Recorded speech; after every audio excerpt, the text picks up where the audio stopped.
우리가 하나님으로부터 받은 가장 귀한 말씀, 사실은 신구약 66권이 하나님의 말씀인데 자기 삶의 방향을 결정하고 또 자기 인생을 하나님 앞에 드릴 수 있는 그런 말씀이 각자 삶 속에 있다고 생각합니다. 놀라우게도 이 말씀이 있는 사람은 절대로 삶이 어떤 형태로 가든지 흔들리지 않는다는 겁니다. 무엇이 있기 때문에? 말씀이 있기 때문에. 어떤 사람은 고난 속에 말씀을 받기도 해요. 어떤 사람은 예배 중에 말씀을 받기도 해요. 어떤 사람은 여행 중에 받기도 하고, 어떤 사람은 기도 중에 받기도 하고, 이게 다양하게 그 사람의 평생의 삶을 결정지을 수 있는 그런 말씀을 받게 되는 것을 보게 됩니다. 저는 개인적으로 보면 사도행전 1장 8절의 말씀이 가장 귀하게 받았고 지금도 제 안에 그 말씀이 있고 또 그 말씀을 따라서 순종하려고 하고, 그런데 두 번째가 왜 중요하냐면 그 말씀이 내 안에 들어오기까지 어떤 과정이 있었느냐라고 하는 부분은 굉장히 중요하다는 거죠. 자, 머릿속으로 들려졌던 하나님의 말씀이 내 가슴으로 오고 내 가슴으로 왔던 말씀이 내 삶으로 이어지는 이 과정은 결국 쉽게 진행되지는 않더라는 거죠. 대부분의 많은 사람들을 만나보면, 저를 비롯해서 많은 사람들을 만나보면 이 말씀이 내 삶 속에 삶으로 살아가기까지는 반드시 뭐가 필요하다? 과정이 필요하다는 거죠. 뭐가 필요하다? 과정. 그래서 이 과정이 잘 정리되어지고, 그리고 이 과정을 제대로 연결돼서 인도받는 사람들은 놀라우게도 그 말씀을 절대로 놓치지 않습니다. 항상 어디로 가느냐? 자기 인생이 곤고하고 힘들 때 바로 어디로 돌아가느냐? 그 말씀으로 돌아가면서 자기 인생을 정리해보기 시작한다는 거예요. 사실 오늘 내용은요, 이 신명기 29장은 지금까지 있었던 어떤 내용보다도 비교될 수 없는 그런 내용. 이 모세에게 있어서 이 다음 세대, 이 출애굽 2세대에게 가장 중요한 것이 무엇인가를 이 모세는 너무나 잘 알고 있었단 말이죠. 그러니까 이 다음 세대, 이 2세대에게 가장 필요한 게 무엇인지를 정확하게 알고 있다는 거죠. 자, 이게 제가 이제 간단하게 1절에서 이 3절, 4절까지, 오늘 이 3절까지 있는 내용을 좀 살펴보면 이런 내용이에요. 하나님께서 출애굽을 하는 1세대에게 시내산에서 모세에게 약속의 말씀을 허락해 주셨어요. 그래서 이스라엘 1세대와 하나님과의 언약 관계로 유지한 거예요. 그런데 문제는 이 1세대가 하나님으로부터 받았던 그 언약이 그들에게 있음에도 불구하고 그들은 광야에서 어떻게 됐어요? 다 죽었어요. 그런데 지금 가나안 땅에 들어가는 세대는 1세대다, 2세대다. 2세대다. 다음 세대다. 그런데 이들은 하나님과의 언약 관계 속에서 이들이 제대로 유지되어지고 언약의 관계를 형성한 시간이 있어요, 없어요? 없어요. 이미 이전에 1세대가 받았던 그것을 결국 2세대가 이어져 가면서 그것이 유효하도록 되어진 것이지. 그런데 모세는 이렇게 생각하는 거죠. 1세대도 하나님과의 관계 속에서 언약이 체결되었지만 오늘 이 가나안 땅에 들어가는 2세대도 하나님과의 관계 속에서 언약이 체결되어져서 가나안 땅에 들어가기를 원하는 마음이 모세에게 있는 거죠. 어느 세대처럼? 1세대처럼. 이 얘기를 단순하게 들으면 안 된다는 거예요. 그러니까 똑같이 1세대가 받는 하나님의 은혜와 축복이 누구에게도 2세대에게도 받아야 되는데, 다음 세대도 받아야 되는데, 그것은 언약의 관계가 체결되어야만이 그 은혜가 그들에게 주어지기 때문에 그들에게 이 다음 세대의 언약 관계를 체결하는 기가 막힌 현장이 오늘 본문의 현장인 거예요. 얼마나 중요한지, 이 내용이 얼마나 중요한지 몇 가지만 오늘 살펴보면서 본문의 내용 가운데 한번 들어가려고 합니다. 언약의 출발이 어디서부터 가느냐? 본래 구속사의 계시적인 언약은 창세기 3장 15절이지만 이스라엘 민족의 역사의 언약 관계는 아브라함에서부터 시작됩니다. 할렐루야. 내가 너로 큰 민족을 이루고 내 이름을 창대하게 만들고 너는 복의 근원이 되게 만들어 주시겠다. 결국 가나안 땅에 들어갈 때 이 약속으로 아브라함과 하나님과의 언약 관계가 되어지는 거죠. 그러니까 그 말씀 순종하고 들어가면 하나님께서는 하나님의 차원에서의 아브라함을 그렇게 만들어 주시겠다는 거죠. 하나님이 직접 말씀하신 거지만 아브라함과 하나님의 관계가 언약 관계로 들어가면서 아브라함이 순종만 하면 아브라함에게 약속한 모든 것을 누구에게 주신다? 아브라함에게 주시겠다는 거예요. 할렐루야. 놀라우게도 이게 몇 번의 사건이 있어요. 롯이 떠날 때에도 너와 내 자손에게 이 땅을 주시겠다. 계속해서 이 약속이에요. 조금 더 가보면 자식이 없어 이 엘리에셀을 상속자로 삼으실 그때 해도 내가 너를 하늘의 별과 같이 내 자손을 이 땅에 보내주고 너를 통해서 온 민족이 모든 족속이 복을 받을 것이다. 이 약속을 또 해주는 거죠. 그래서 아브라함이 믿음이 흔들릴 때마다 하나님께서 뭘 얘기하느냐? 처음에 약속해 주셨던 그것을 그 언약을 기억시키는 거예요. 아브라함아, 나를 믿어라. 나를 믿어. 나를 믿으면 내가 너와 약속한 그것은 내가 지키겠다. 하나님이 일방적으로 계속해서 얘기해 주세요. 그리고 자손들이 이방에서 계기되어 4대 만에 돌아오는 언약까지 주십니다. 자, 이게 이제 어떻게 성취되어지는지 조금 이따 이제 출애굽기에 가서 우리가 확인해 보도록 하고요. 이 내용이 끊임없이 나오는데 이렇게 아브라함의 언약을 확인해야 될 이유가 있다니까요. 자, 그거 이제 조금 가서 보도록 하고, 다시 이 언약이 아브라함에게도 이 언약을 주셨지만 누구에게도 이 언약을 주세요. 이삭에게도 이 언약을 주신다는 거예요. 내 자손을 하늘의 별과 같이 많게 하신다는 언약과 이 모든 땅을 내 자손에게 주리라는 언약과 내 자손으로 천하 만민이 복을 받으리라는 언약이에요. 누구에게 주셨던 거? 아브라함에게 주셨던 거. 누구에게? 다시 이삭에게 다시 그 언약을 주십니다. 여러분들, 너와 내 자손을 통해서 천하 만민이 복을 받을 것이다. 그러니 아브라함도 받아야 되지만 이삭도 받아야 되고 후손 모두가 이 하나님과의 언약 관계에 있어야만이 이 놀라운 약속들이 성취되기 때문에 하나님은 끊임없이 이스라엘 백성들과 언약 관계를 맺기 원하신다는 거예요. 자, 이게 야곱과의 관계 속에서 다시 유지됩니다. 여러분들, 이것을 창세기 28장에 이해되어져야, 이 언약 관계로 아브라함, 이삭, 야곱의 요게 이해되어져야 도망가는 야곱에게 왜 하나님이 나타나셨는지를 이해할 수 있다는 거죠. 너 누워있는 땅을 내가 너 내 자손에게 주리라는 언약입니다. 이미 하나님은 아브라함, 이삭, 야곱을 족장으로 세워주시기를 계획하고 계시고 계속해서 이들과의 언약 관계를 유지하고 싶은 거죠. 그리고 내 자손이 동서남북으로 퍼져날 것이라는 약속입니다. 너무나 놀라운 건 아브라함, 이삭, 야곱이 그때 이 말씀을 보면 놀라우게도 누가 없을 때, 결혼도 안 하고 결혼했지만 자녀가 없을 그때에 계속해서 이 약속을 해주셨거든요. 이 말이 굉장히 중요하지 않아요? 그러니 한번 하나님께서 언약을 맺으시면 하나님의 차원에서는 내가 믿고 기다리면 그것을 누가 이루어 주시느냐? 하나님이 이루어 주신다는 거예요. 여기도 역시 모든 족속이 너와 내 자손으로 말미암아 복을 받으리라고 하는 언약입니다. 자, 요게 이해가 되어지면 그 다음 출애굽기 3장 15절이 이해가 되기 시작합니다. 지금은 출애굽기 3장 15절은 우리가 찾아봐야 됩니다. 자, 출애굽기 3장 15절 가겠습니다.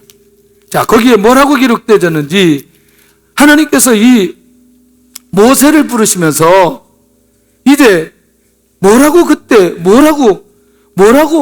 하나님이 말씀하시는지를 한번 살펴볼 필요가 있다는 거죠. 40년 만에 80년 만에 하나님께서 모세를 부르시면서 이 엄청난 사명을 주시면서, 자, 시작. 하나님이 또 모세에게 이르시되 너는 이스라엘 자손에게 이같이 이르기를 너희의 조상의 하나님 여호와 곧 아브라함의 하나님 이삭의 하나님 야곱의 하나님께서 나를 너희에게 보내셨다 하라. 이는 나의 영원한 이름이요 대대로 기억할 나의 칭언이라. 조금 이해가 되나요? 이해가 안 되면 16절을 더 봐야 됩니다. 출애굽기 3장 16절 시작. 너는 가서 이스라엘의 장로들을 모으고 그들에게 이르기를 여호와 너희 조상의 하나님 곧 아브라함과 이삭과 야곱의 하나님이 내게 나타나 이르시되 내가 너희를 돌보아 너희가 애굽에서 당한 일을 확실히 보았노라. 누구의 하나님이? 아브라함과 이삭과.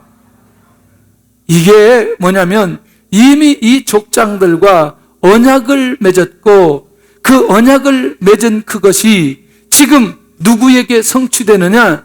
오늘 이 출애굽해야 되는 이스라엘 민족에게 성취되도록 하나님께서 지금까지 기다리셨다가 누구를 부르셨다?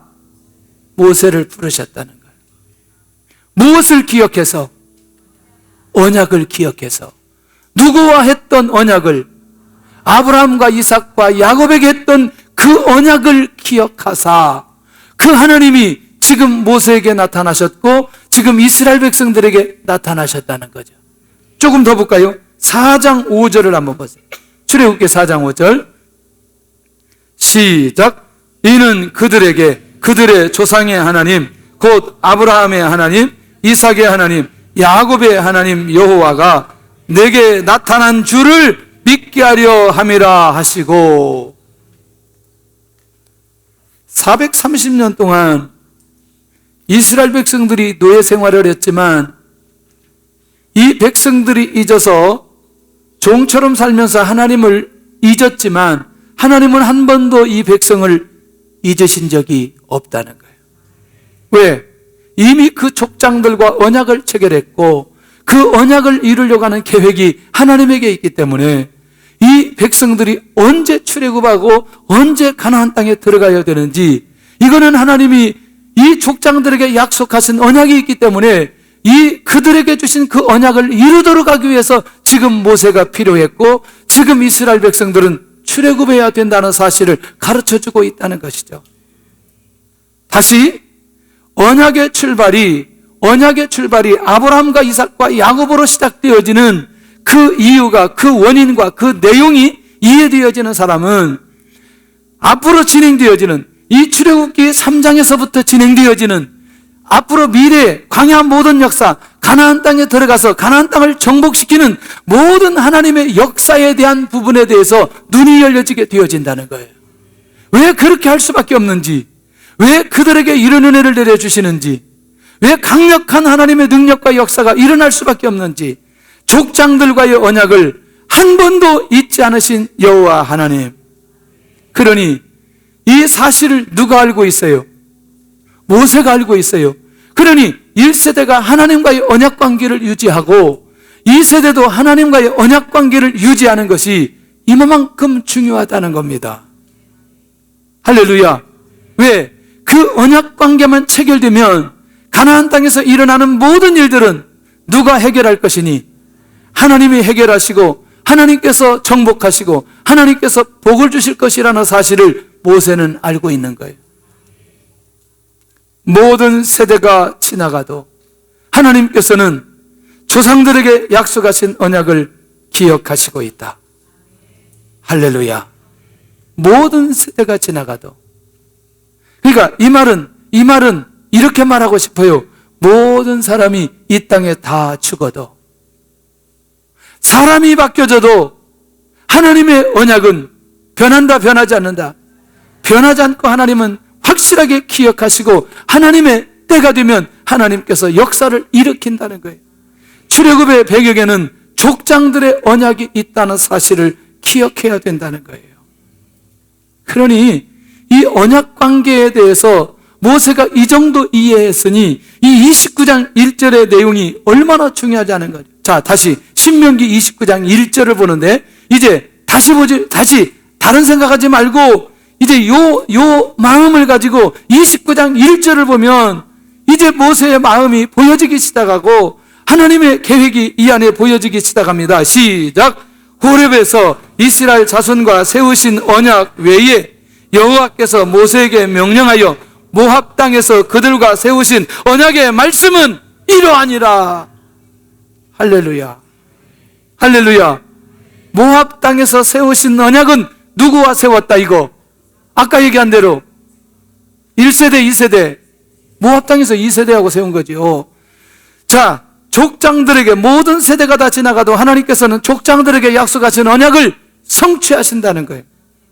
그래서 이제 가장 먼저는 이 표적을 누구에게 보여주느냐? 모세에게 보여주는 거예요. 그리고 모세에게 보여준 표적을 이 모세는 백성들에게 말하면서 족장의 하나님이 이렇게 표적을 보여주셨다고 말하라는 얘기예요. 어떤 하나님이? 족장의 하나님이 나타나셔서 이런 표적을 주셨다고 말하라는 거예요. 그러니까 사람들이 다 잊어도 누구는 알아요?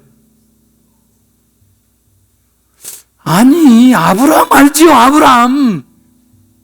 다 몰라도 누구는 안다고요? 아브라함, 이삭, 야곱은 안 되니까.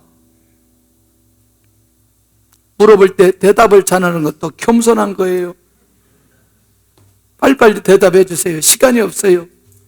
세 번째는 모든 세대가 지나가도 하나님께서는 다음 세대에게도 언약 관계로 부르신다는 거예요.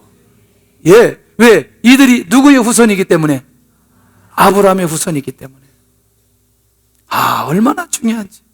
출애굽 세대에서 시내산에서, 다음 세대는 모압에서. 자, 출애굽 세대에서 시내산에서, 출애굽 세대는 시내산에서, 다음 세대는 어디에서? 모압에서 언약 관계로 그들을 부르시더라는 거예요. 이게 얼마나 중요한지.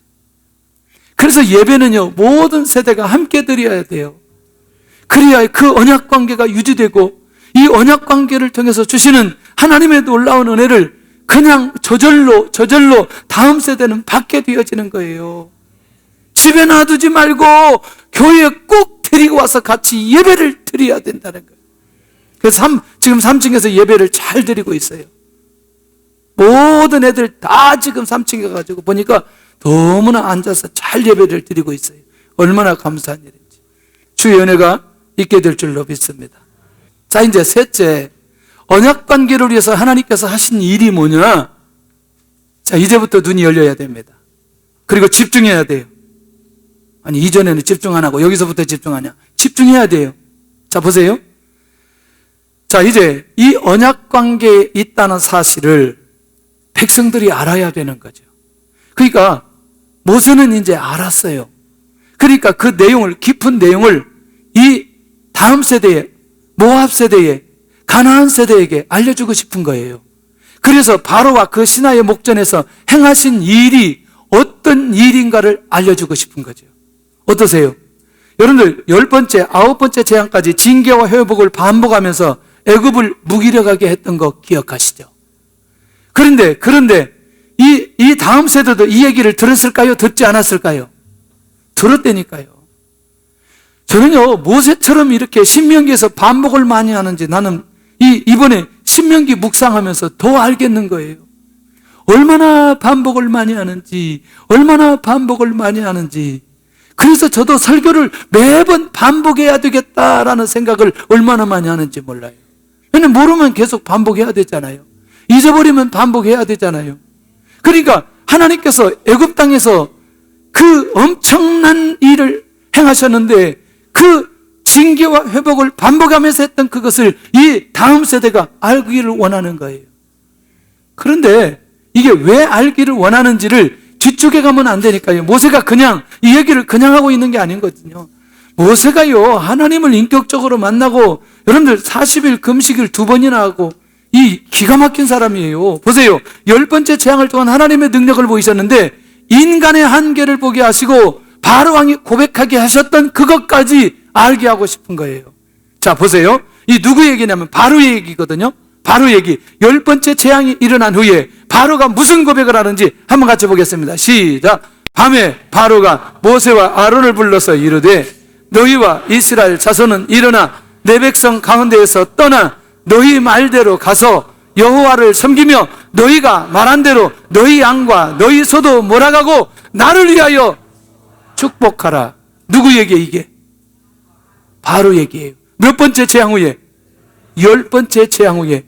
이게 이제 얼마나 중요하냐면 결국 이 바로가 누구예요? 왕이에요. 왕이라고 하는 건 힘이 있어요. 권세가 있어요.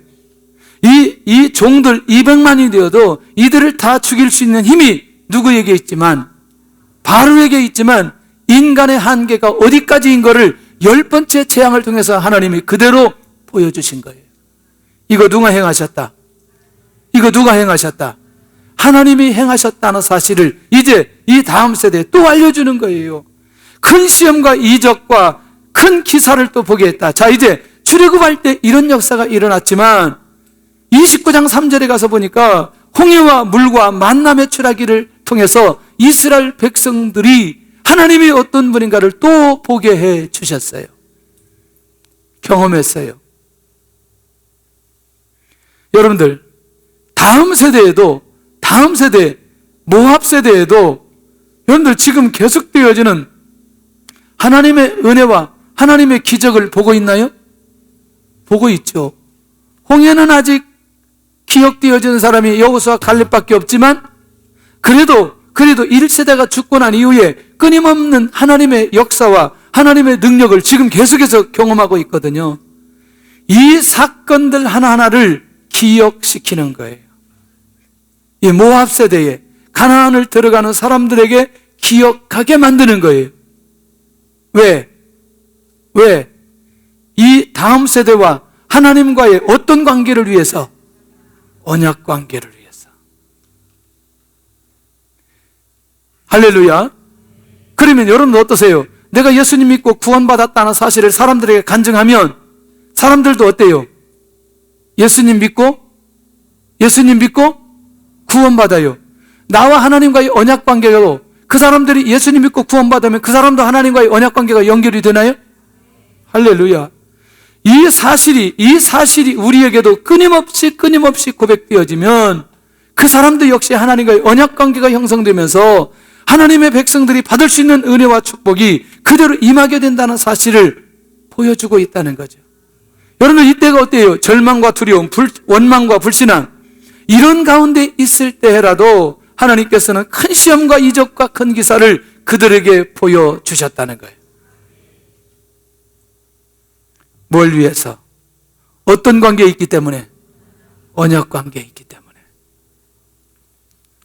야, 이게 얼마나 놀라운 일인지 조금 더 한번 가볼게요.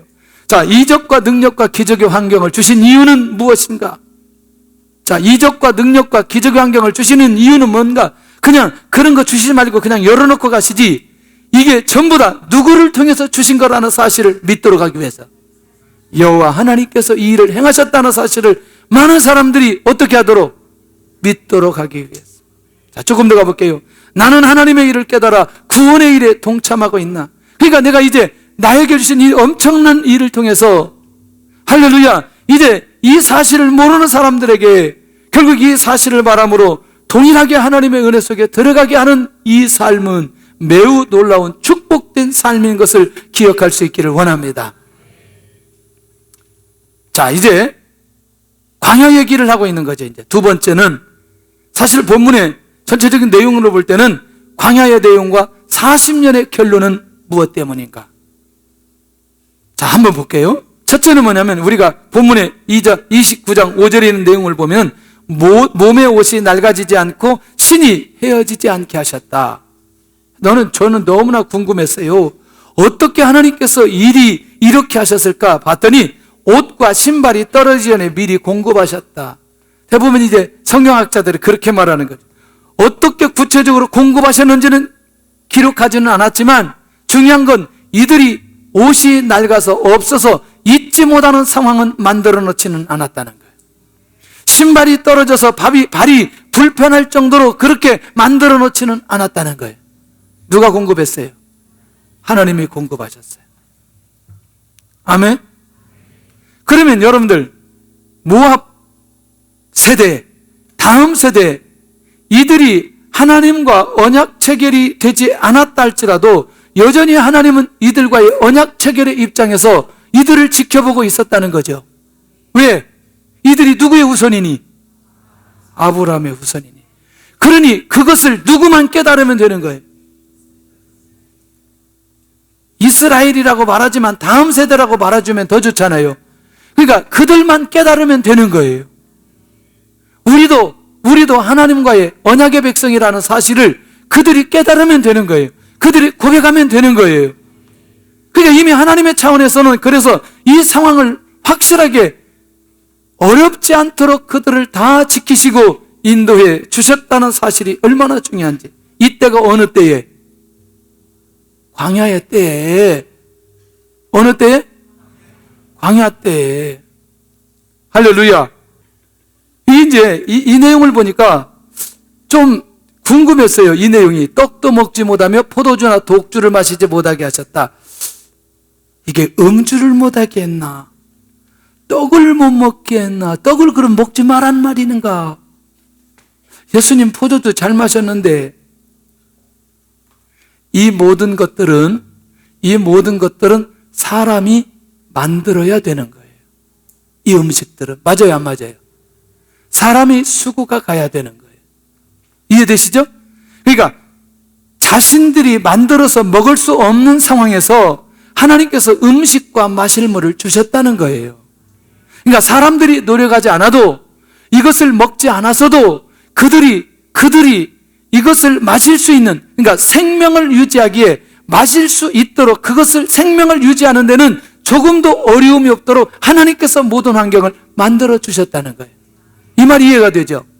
아까 옷과 신발도 누가 공급하시고 하나님이 공급하시고 그리고 그들이 먹을 것과 마실 물도 누가 공급하시고 하나님이 공급하셨다. 어느 때에? 광야의 때. 여러분들 아무리 인생의 광야가 되어도 여러분들 이런 상황 속에서 광야의 때에 반드시 거기에 하나님의 위로가 있고요. 우리가 생각하지 못한 하나님의 은혜가 거기에 있고요. 하나님의 역사하심이 거기에 있는 것을 기억하시기를 바랍니다. 할렐루야. 저는 이 비밀이 굉장히 중요한 비밀이라고 생각해요. 자, 그러면 이제 이걸 계속해서 얘기하고 싶은 게 아니에요. 모세의 목적은 세 번째 얘기를 하는 거예요. 첫 번째는 무슨 얘기했어요? 광야 때 옷과 신발 얘기했어요. 두 번째는 뭐였어요? 먹고 마시는 거 얘기했어요.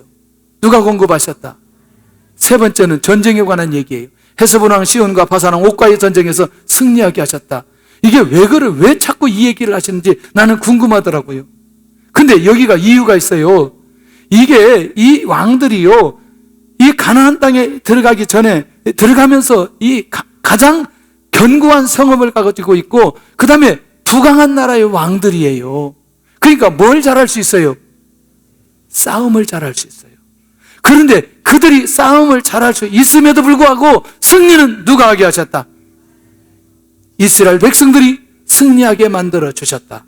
자, 아까 첫 번째 사건도 옷과 신발도 누가? 할렐루야. 그 다음에 물도 먹을 것과 마실 물도 누가? 하나님이. 그 다음에 전쟁도 누가? 하나님이. 광야 40년의 결론은 이 광야 속에서 결국 하나님께서 일하셨던 내용들에 대해서 모세는 하나씩 정리하면서 얘기하고 싶은 거예요. 다시 신명기 29장 한번 가서 보겠습니다. 신명기 29장. 자, 6절을 보는데 6절부터 7절까지 같이 보겠습니다. 시작. 너희에게 떡도 먹지 못하며 포도주나 독주를 마시지 못하게 하셨으면 주는 너희 하나님 여호와이신 줄을 알게 하려 하심이니라. 이제 알겠죠? 무슨 말인지. 예. 그 다음에 7절 시작. 너희가 이곳에 올 때에 헤스본 왕 시온과 바산 왕 옥이 우리와 싸우러 나왔으므로 우리가 그들을 치고 세 지파 반에게 뭘 줬느냐? 기업으로 이미 주었어요. 이것이 언제 이루어진 사건이다? 광야에서 이루어진 사건이라. 아멘. 40년의 광야의 결론은 뭐냐? 우와, 이 모든 것들을 누가 행하셨다? 하나님이 행하셨다. 그러니 모든 백성들의 마음은 누구를 향하도록? 하나님을 향하도록. 하나님을 향하도록 하면 하나님의 언약의 말씀이 들릴까요? 들리지 않을까요? 들리게 된다는 거죠. 모든 사람의 시선이 하나님에게 향하게 되고 이 다음 세대가 언약을 체결하면서 하나님을 바라보고 하나님의 말씀이 들려지기 시작하면 결국 어떤 일이 벌어지느냐? 이스라엘 백성들에게는 놀랍게도 형통의 길이 그들 안에 있기 때문에. 자, 이제 구절을 봐야 돼요. 이제 구절을 보는데 이 구절은 동그라미 10개 쳐놓으면 돼요. 시작! 그런즉 너희는 이 언약의 말씀을 지켜 행하라. 그리하면 너희가 하는 모든 일이 형통하리라. 형통하리라. 그러면 언약을 체결하고 언약의 백성 되도록하게 하는 것은 궁극적으로 보세는 이 다음 세대가 형통하도록 하기 위한 비밀이 이 안에 있는 거예요. 그러니 여러분들 이런 거라면 하나님과 언약 체결해야 돼요? 안 해야 돼요? 그러면 그렇게 하면 할수록 하나님의 말씀이 들려져요? 들리지지 않아요? 들려지게 되어져요. 내가 하나님의 말씀이 들려지고 그 말씀을 지키려고 하는 의지가 내 안에 생기는 순간부터 형통이라고 하는 게 찾아온다는 거예요. 뭐 우리말로 말한다면 잘 되는 거 아니겠어요? 그가 믿음으로 시작한 그 모든 것들이 하나님의 은혜 가운데 잘 되는 것이라면 내가 하나님의 말씀이 들려지고 그거 행하면 내 삶의 결과는 형통으로 이어진다. 이것처럼 완벽한 답은 어디 있을까요? 시험 볼 때 그냥 책 보고 시험 문제 쓰는 거지. 인생의 답이 여기에 있는데 뭐 그렇게 힘들고 어렵게 살아가는지 모른다는 거죠. 그러니까 내 삶이 형통한 길로 가지 않는다면 어디로 가면 돼요? 다시 하나님의 말씀 앞으로 가고 하나님의 말씀을 내가 지키려고 하는 의지가 내 안에 있으면 결과는 무엇으로 나온다? 형통으로 나온다. 그러니까 우리 안에 인생이 꼬이다가도 하나님의 말씀 붙들고 순종의 자리에 가면 꼬이는 상황들이 다시 열려져 가지고 형통의 길로 간다는 사실을 놓치지 않아야 된다는 거예요. 할렐루야. 오늘도 이 밤에 우리 인생의 꼬이는 상황 속에서 열려지는 상황으로 바뀌어질 줄로 믿습니다. 할렐루야. 모든 일이 형통하게 될 줄로 믿습니다. 이야, 이런 기적 같은 일들이 일어나기를 원하는데 마지막입니다. 야, 이걸 알아야 돼, 이걸. 그러면 이제 하나님의 마음과 중심을 우리가 확실하게 이해할 수 있습니다.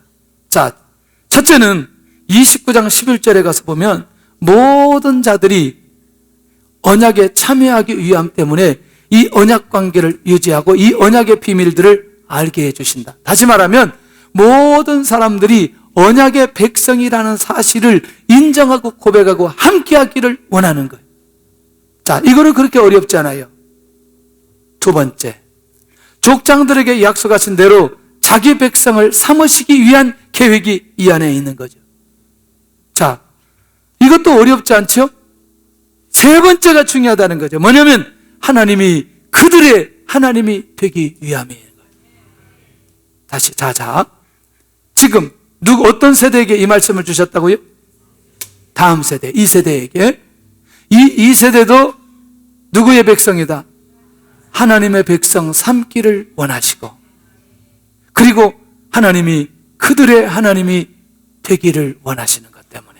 자, 13절 한번 보여야 되는데 이게 얼마나 중요한지. 그냥 보지 말고 이 신명기는 버릴 게 하나도 없어요. 그럼 다른 말씀 버려도 되느냐? 그렇지 않아요. 예, 13절 시작. 여호와께서 내게 말씀하신 대로 또 내 조상 아브라함과 이삭과 야곱에게 맹세하신 대로 오늘 너를 세워 자기 백성을 삼으시고 그는 친히 내 하나님이 되시려 함이니라. 함이니라. 아멘.